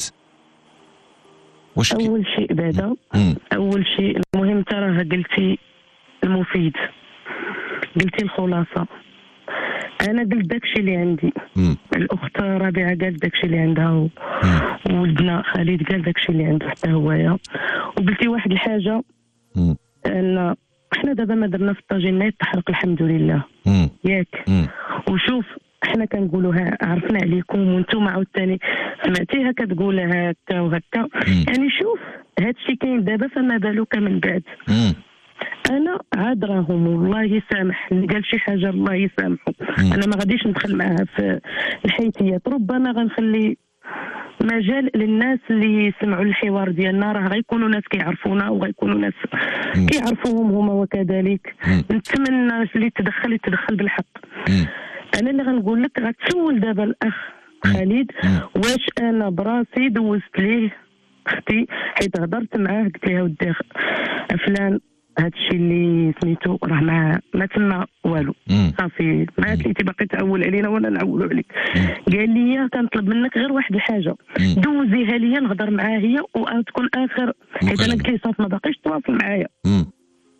قلت لي ما باقيش تواصلوا وهو غيكون كيسمع والحمد لله ما عمرو باقي تواصل ورا داك الشيء. انني حلفت قلت لي راه حتى الا تواصلتي معايا باقي راه غناخذ واحد المجرى اخر، غناخذ انك صافي راه ما تليتي كتهضر معايا في القضيه ديال الزواج وديال هذا وهذا. هادشي فضينا، انا مرت الراجل عندي مسائل وداكشي ما باقيش تاصل بيا، والا راه غادي نقولها للراجل وغيتاخذ اجراء اخر. وفاش طلب منك قال لك نسمعها من نهضر معاها؟ قال لي صافي تهناي، ولكن عطيني غير دوزي لي سيده نهضر معاها. دوزتها لي وها هو راه قدامك غتسولو دابا. قولي واش دوزتها ليك، واش هضرات معاك؟ قالت لك اودي هادشي كامل اللي عرفنا حشومه عليك تغدرني بحال هكا وهادي وهادي. وقالتها لي في الاخر قالت لي صافي الله يعاونك، انا هاد الزواج ما تليت بغيتو وما باقيش قالتها لي الله يعاونك. قالتها لي خليك معايا فوزيان.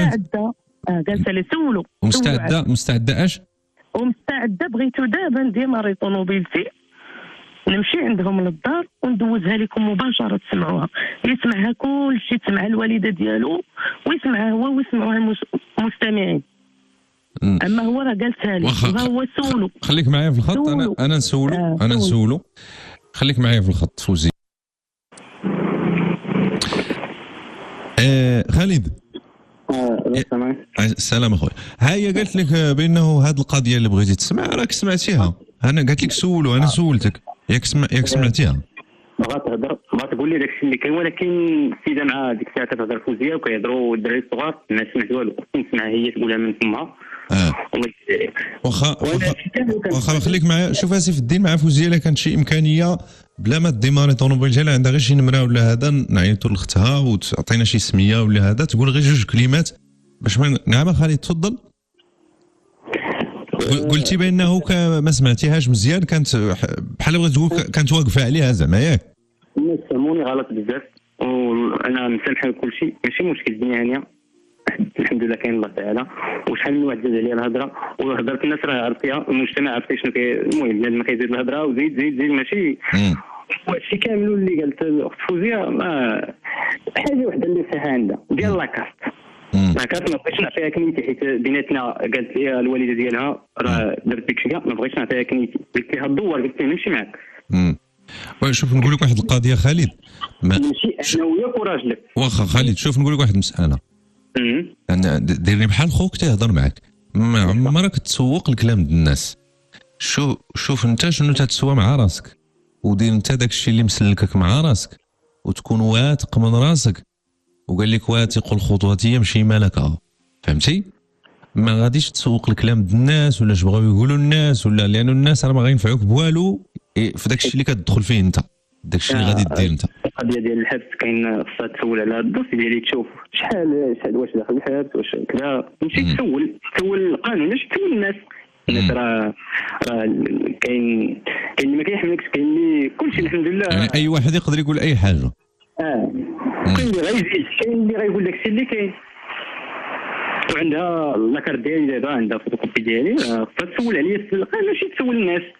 داخل الحبس وراه الميلاد المطير راه كيبقى فيه الحال.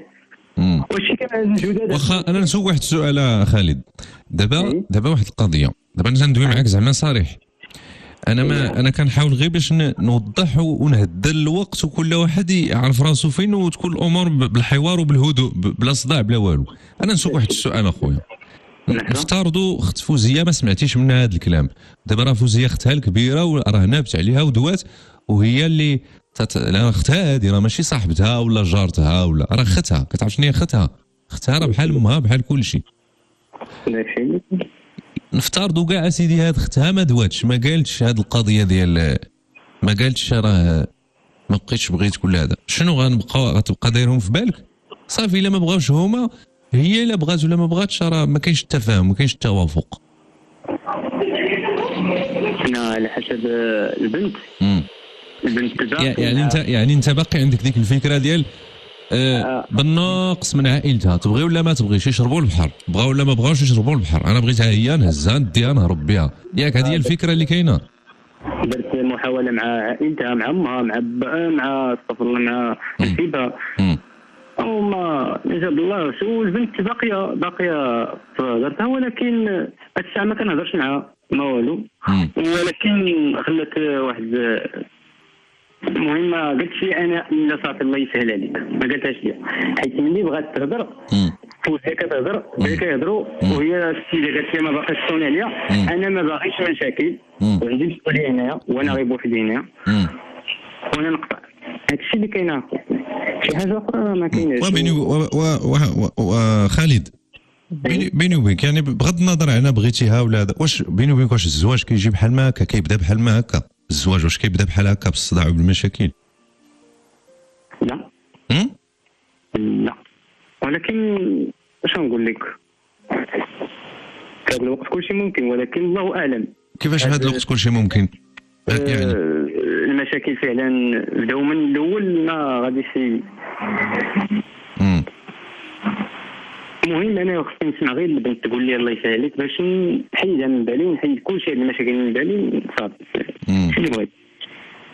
واخا الاخت الكبيره حتى هي راه شحال من هضره قالت عليا وسمعتها من الناس وبقات فيها الحال، ولكن خليني كنبغي فهمتك. شوف وخالد، شوف نقول لك واحد القضيه، وانا دابا انا عارفك، انا حاسس بك باش كتحس، والناس بعض الناس راه كيحسوا بهذه المسائل. راه الرفض ديال طلب الزواج ما كيعنيش ان هذاك اللي تقدم بالطلب هو خايب وما كيسواش. واش فهمتيني؟ فهمت، كاين داكشي اللي كاين. لانه بزاف الشباب لما كيمشي يبغي يتزوج وكيرفضوا العائلات البنت، كيولي واخدها تحدي، تيبقى يقول مع راسو انا مالي، شنو ناقصني، شنو خاصني، علاش يرفضوني. واش فهمتي واش نقول لك؟ لا كل واحد عارف راسو. فوالا كل واحد رفضوني ما كيعنيش انا خايب، لا انا غير رفضوني حيت ما تفاهمناش، غنلقى بنت الناس وعائله اللي غيتفاهموا معايا وغنتقبل. يعني الرفض ما تعنيش انني ما مزيانش.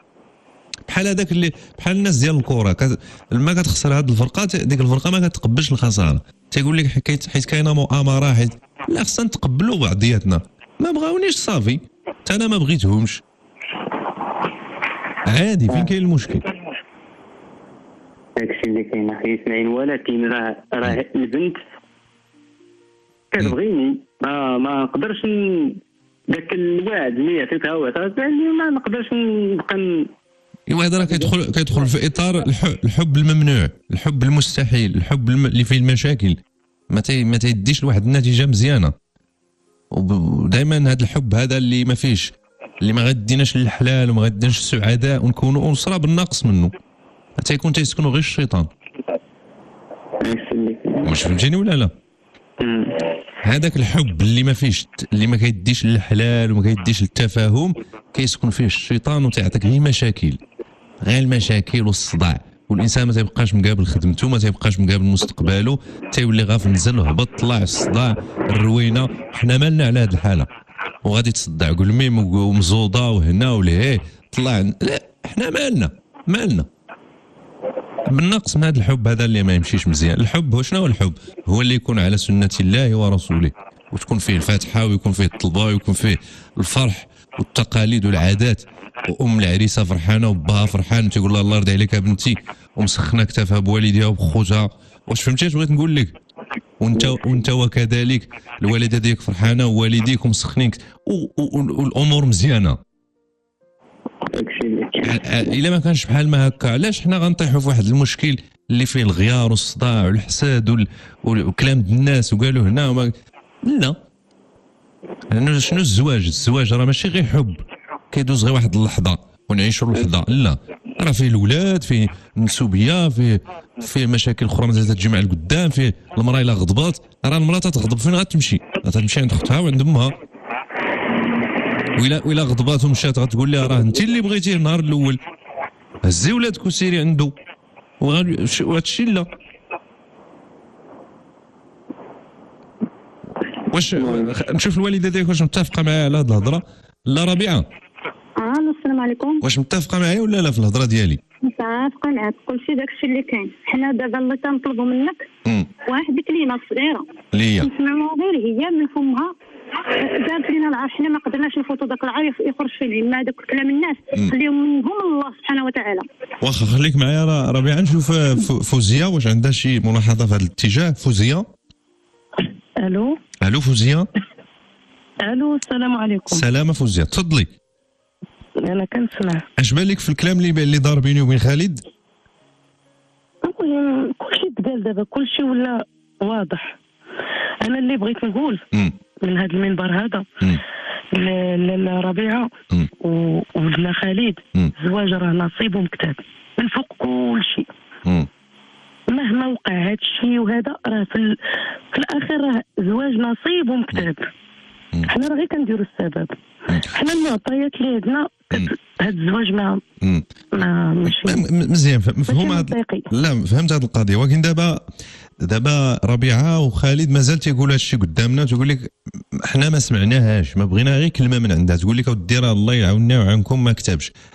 واش ما يمكنش المهم غير قبل ما نمشيوش لديك الكلمه، حيت انا قلت لكم قبيله بانني تواصلت مع الام ديالي، قلت لها كاين راه اتصلوا بيا في برنامج ها كاين قلت لها الا كانت ممكن لبنى تجي معايا، راه البرنامج ها متى كيبدا وتهضر بفمها، حيت انا البارح ضرني في خاطري ديك الكلمه ديال راه عصاوها وسلخوها وانهم دايرينها غير كتسخر، ضراتني في خاطري وبغيتها تجي باش هي تهضر بفمها، وديك الساعه راه غتقول هذاك الشيء، الا كانت شدات العصا راه غتقولها، وهذا الشيء نيت غادي تسمعوا. ولكن هي ما بغاتش الاخت ديالي من هذاك ديالها. المهم قالت لك انا ما نقدرش، ما بغاتش. ولا انا نقول لك واحد القضيه نقولها لك فوزيه، ولكن واحد الحاجه دابا اللي ندير لك واحد الحاجه، واش البرنامج باقي فيه واحد مهم واحد 5 دقائق؟ اييه باقي. علاش؟ هي كيانسيستيو باش يسمعوها. بغاو يسمعوا كلام في دقيقه ميم با دقيقه. الزوج ديالي جا هو غادي يصوب وغادي يمشي وغندوزها لكم ديريكت في التليفون. واخا كاين واحد القضيه تقدر كاع ما بغيتوش تقطعوا ما تقطعوش. عندي لك واحد الاقتراح فوزيه باش ما تعذبيش. واش يمكن تصيفط لك اوديو مثلا في الواتساب، غير كلمه في الواتساب؟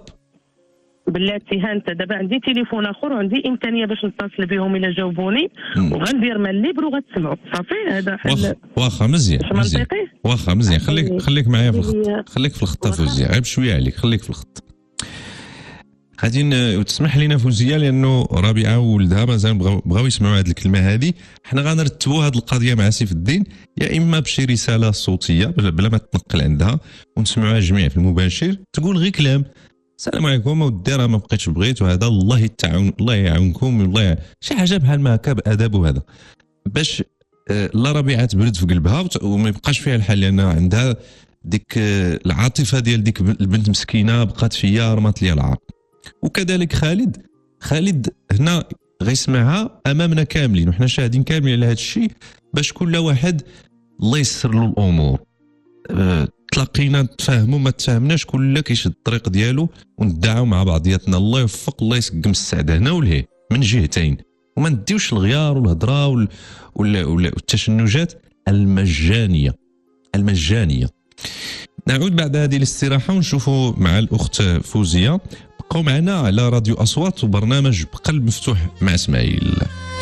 اهلا بكم من جديد مباشره من راديو اصوات وبرنامج بقلب مفتوح مع اسماعيل، وحنا معكم في الدقائق الختاميه لحلقه اليوميه. يبدو بانه الوقت لن يكفي طبعا من اجل اننا نسمعوا الملاحظات والمداخلات ديالكم في الموضوع، وكيف ما قلت قبيله في اطاره العائلي الكبير، اننا كلنا عائله وهذا اطراف عائله كبيره، وهذا الشيء كيف ما قلنا قبيله يمكن يوقع في اي اسره. نشوفوا فوزيه هل لديها يعني اشاره لهذه النقطه اللي بغى خالد ورابعه. الو السلام عليكم فوزيه. الو السلام عليكم فوزيه. الو السلام عليكم فوزيه. الو وعليكم السلام خويا. مرحبا فوزيه مرحبا. وعليكم السلام. كنسمعك. امن درا شنو عندك؟ مرحبا خويا مرحبا. واخا تفضلي. ها هي المكالمه دابا دوزتها وغتسمع ندير لك مع الليبر مادام هذا غير على وجهكم وباش يتضح مزيان. ايوا واخا الامر واخا باش ترتاح النفوس مادام قال الاخ مصطفى غير يسمع داكشي باش يرتاح. واخا يعني المهم هي الاخت دوزي. واخا اش من اسم كتقترحين؟ اش من الاسم نقولوا ليها فوزيه؟ فوزيه المهم انا الاسم ديالي خليته ميتو، هي نقولوا ليها وداد. واخا معك في الخط دابا ناخذوها باسم وداد. واخا مرحبا الو السلام عليكم. الو الوالده. الو السلام عليكم. كنسمع بلاتي دوزر. واخا الو الوالده. واخا خليك معايا فوزيه. خليك معايا فوزيه في الخط. دوزي لي باش تهضر. خليك معايا فوزيه في الخط. تفضل سيف الدين. يمكن ترتب هذه المسائل خارج المباشر باش نسمعوا الاخت ديال فوزيه يعني بسرعه بايجاز، غير واحد الكلمه جوج على ود السيده ربيعه باش تطمئن تقتنع وكذلك بالنسبه لخالد. اذا غادي نسمعوا كلمه من عند وداد اللي هي الاخت ديال فوزيه المعنيه في هذا الموضوع. الو السلام عليكم. الو السلام عليكم. المعنيه بالامر. الو يلا هضري قولي راه ما كيسمعوك دابا. تفضلي وداد. قالوا لي بان ان هذا الزواج وهذا الشيء كامل اللي وقع بغاو يسمعوا اخر كلمه ديالك انت، وان قلناها للسيد وقال لهم لا راه ما سمعتش مزيان. عاوديها دابا، عاودي قولي اللي بغيتي تقولي دابا، راكي على المباشر. المباشر انا شي حاجه دابا سميتو السيد لينا المساكن وخاصك هادشي كلشي شي حاجه اللي ما موافقينش على الوالدين انا ما متفقاش عليها. نعم هذا اللي ما متفقين عليها الوالدين ما بغيتهاش. دابا باش نقول لك مصطفى الله يسهل عليك الله يعاونك وانت انا باش صدمتيني هو الكذوب ديالك هادشي باش صدمتيني كذوب كذاب. واخا واضح فوزيه صافي قول لها صافي راه واضحه الفكره واضحه فوزيه قول لها راه واضحه الفكره واضحه واش سمع الصوت ديالها؟ سمع الصوت ديالها قالت بانه الحاجه اللي ما موافقينش عليها الوالدين. المهم هادشي اللي كانوا بغاو يسمعوا ودرت محاوله باش ان المساله تكون باينه. شكرا لك يلا مرحبا من بعد نشوف. اي مرحبا فوزيه مرحبا نخليو فوزيه تكمل المكالمه ديالها مع اختها. تفضل سيف الدين مشكور. مازال غادي نبغي نتكلم مع فوزيه ونتكلم مع اختها بشكل ودي يعني مني لهم خارج البرنامج هكذا غادي نعطيهم بعض الاشارات وهذا باش يطمئنوا. كذلك نهضر مع السيده ربيعه وخالد حتى هما على انفراد. نمشي عند ربيعه. السلام عليكم ربيعه. السلام ورحمه الله وبركاته.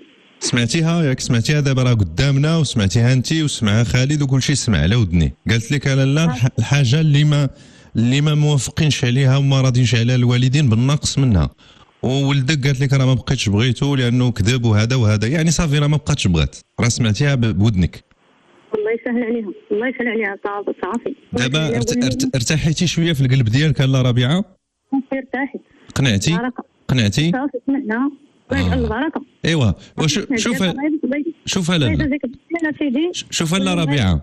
نعم انا بغيت لك الخير وبغيت الخير لوليداتك. الله يجزيك بخير اخويا الله يعطيك ما تمنيتيش حتى انت في الدنيا. الله ينورك. دابا بغيت منك حاجه وحده لا ربيعه راه مازال غنهضر معاك غدا ان شاء الله خارج البرنامج على برا. اي ديري شويه الخاطر لولدك وحاولي تثبتيه شويه باش يفكر في حوايج اخرى يديها في خدمته يفكر. والزواج الا ما جا اليوم يجي غدا ما جاش غدا يجي بعد غدا. كل خيره فيها خيره. عطا الله بنات الناس كذا. هاد الهضره راه الناس تعرفوا شنو يقولوا. هاي كلشي داك الشيء اللي كان. دابا الله يجازيك بخير الله ينور طريقك. قول لهم غير يردوا الامانه للسيد ويعطيوه في الترانسيف. الله يجعل البركه. اش من امانه ربيعه؟ كلنا على قدنا. الله يجازيهم بخير. كل يشد طريقه الله يعاون كل واحد. الله يسقم سعدها والله يسقم سعد ولدك يا ربي امين. الله يجعل البركه. شنو الامانه لالا؟ شنو الامانه؟ في داك الشيء هذاك التليفون اللي تيرد. ايوا واخا ماشي مشكل.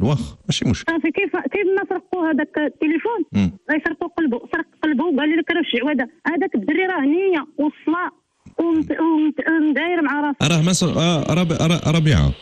نعم راه ما سرقوش. راه سمعتي فوزيه اش قال هو عطاه بالخاطر داك الشيء غير تفاهم بيناتهم. عرفتي اش قالت لي عطيني داك التليفون راه قول لباك يجي الله على رقبتي. قول لباك يجي امك مرحبا بكم ايوا عطيني داك التليفون. ايوا شوف لالا شوف باش الا كان يمسح ديك التصاور يمسحوا داك الشيء بحال ما تعرفها باش حتى هي تشد طريقها ويشد طريقه. قسما بالله ما عنده التصاور ديالها. واحد الصخره هي لابسه فيها الاحمر. ولا ربيعه نعم الصلاه على النبي ما كتعاود الا الصلاه على النبي. الصلاه عندي. والمهم شوف غدا نعيط لك شويه خارج قبل بالبرنامج بشويه ونهضر. واخا خليك هانيه حنا صافي الله يجازيهم بخير. هذا الشيء اللي كاين. ما تلعبوش مع الفايق لا حنا طريق واحده. هذا الشيء اللي كاين. طريق واحده حنا شلوح. حنا عندنا واحد الطريق. لا شتي مزوده الله يعمرها دار. الناس ديال مزوده الله يعمرها دار. تحيه لهم تحيه مزوده. الله يجازيك بخير. لا يعمرها دار الله يعمرها دار. مازال غنتكلم معاك لا فوزي لا ربيعه غدا ان شاء الله باش نفهموا هذه القضيه ونهضروا شويه على التليفون اللي باقي عندهم. ناخذ كلمه عند خالد. الو خالد نقطع الخط.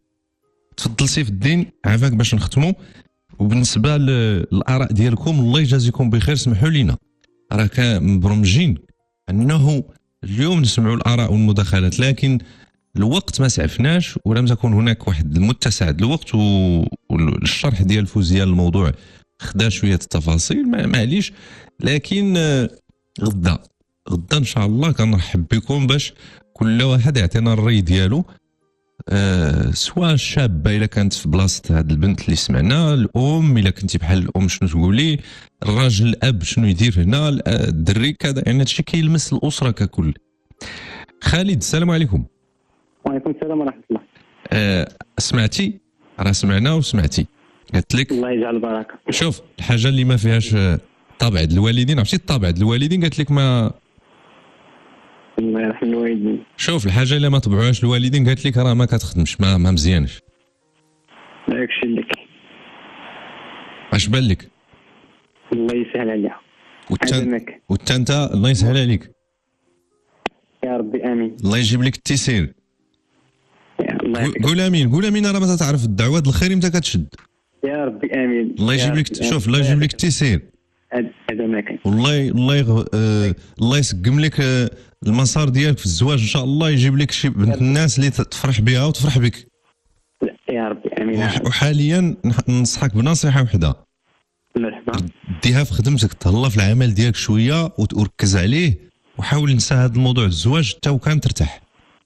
داكشي اللي كاين. فهمتي العمل دابا. انا الزواج راه غير التقيت مع بنت الناس، فعلا بنت الناس، داكشي علاش.